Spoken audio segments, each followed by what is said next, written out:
আমরা চেয়েছিলাম ফ্যাসিবাদের বিলোপ, আমরা চেয়েছিলাম নতুন সংবিধান, বিএনপি চেয়েছিল নির্বাচন। ফলে একটা সমঝোতায় আসা হলো ঐক্যমত কমিশনের মাধ্যমে। সেই সমঝোতা হলো সংস্কার। আমরা নতুন সংবিধান গণপরিষদের দাবি থেকে আমরা সংস্কার পরিষদের জায়গায় ঐক্যমত হলাম। বিএনপি ও নির্বাচনের জায়গা থেকে কিছুটা সরে এসে অনেকগুলো সংস্কারে ঐক্যমত হলো বাধ্য হয়েও। সেই জায়গা থেকেই গণভোট হলো।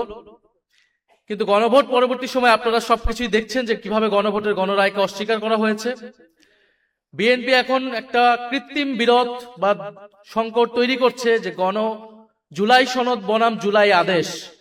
তারা বলছে জুলাই সনদ তারা অক্ষরে অক্ষরে পালন করবে, কিন্তু জুলাই আদেশটা অবৈধ, যে জুলাই আদেশের ভিত্তিতে গণভোট তৈরি হয়েছিল, গণভোট অনুষ্ঠিত হয়েছিল।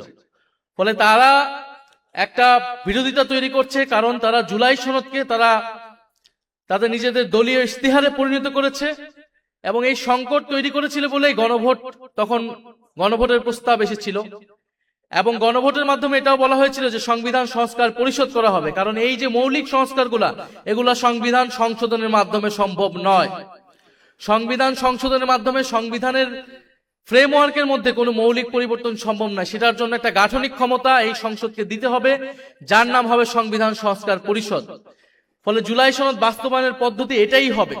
কিন্তু আমরা দেখেছি সংসদে তারা নতুন করে একটা মুলতবি প্রস্তাব এনেছিল, যেখানে তারা বলার চেষ্টা করছে জুলাই সনদ কোন পথে বাস্তবায়ন করা সম্ভব, জুলাই সনদ কোন পথে বাস্তবায়ন সম্ভব, সেই আলোচনা ঐক্যমত কমিশনেই হয়েছিল। ফলে প্রধানমন্ত্রী এবং তাদের প্রতিনিধি হিসেবে ঐক্যমত কমিশনে সেই সময় যারা ছিলেন, বর্তমান স্বরাষ্ট্রমন্ত্রী, তারা সকলে কথার বরখেলাপ করেছেন। তারা তাদের নিজেদের দলীয় ইস্তিহার দেওয়া সেই ইস্তিহারের বরখেলাপ করেছেন, জুলাই সনদের বরখেলাপ করেছেন এবং গণভোটের গণরায়কে তারা বৃদ্ধাঙ্গুলি দেখিয়েছে।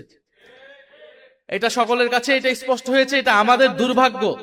আজকের এই সেমিনারটা আমাদের এই বিষয়ে করার দরকার ছিল না, করা উচিত ছিল না। আমাদের সেমিনার এখন করা উচিত ছিল আন্তর্জাতিক যুদ্ধ পরিস্থিতি কিভাবে আমরা সামাল দিব, দেশের জাতীয় স্বার্থ আমরা কিভাবে ঐক্যবদ্ধভাবে সুরক্ষা করব, দেশের তেল সংকট, দেশের হাম দুর্যোগ আমরা কিভাবে সরকার বিরোধী দল একসাথে আমরা সহযোগিতাপূর্ণভাবে মোকাবেলা করব।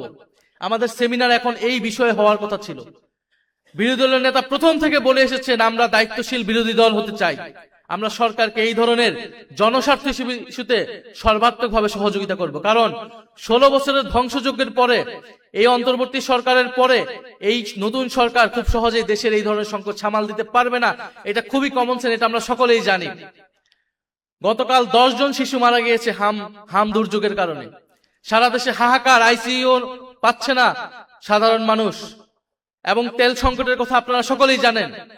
কিন্তু আমাদের দুর্ভাগ্য, গত 16 বছর যে রাষ্ট্র সংস্কারের কথা আমরা বলেছি, লড়াই আমরা করেছি, অন্তর্বর্তী সরকারের গত 1.5 বছরে যেই জিনিসটা আমরা আলাপ করেছি, এখন আমাদেরকে ঠিক সেই বিষয় নিয়ে কথা বলতে হচ্ছে, সেই বিষয় নিয়ে আলাপ করতে হচ্ছে, সেই বিষয় নিয়ে আবারও আন্দোলনের প্রস্তুতি নিতে হচ্ছে। এবং জাতিকে এই দুর্যোগে টেনে এনেছে বিএনপি, ফলে বিএনপিকে এর দায়ভার এবং এর পরিণতি ভোগ করতে হবে, এবং এর পরিণতি খুব সহজ হবে না।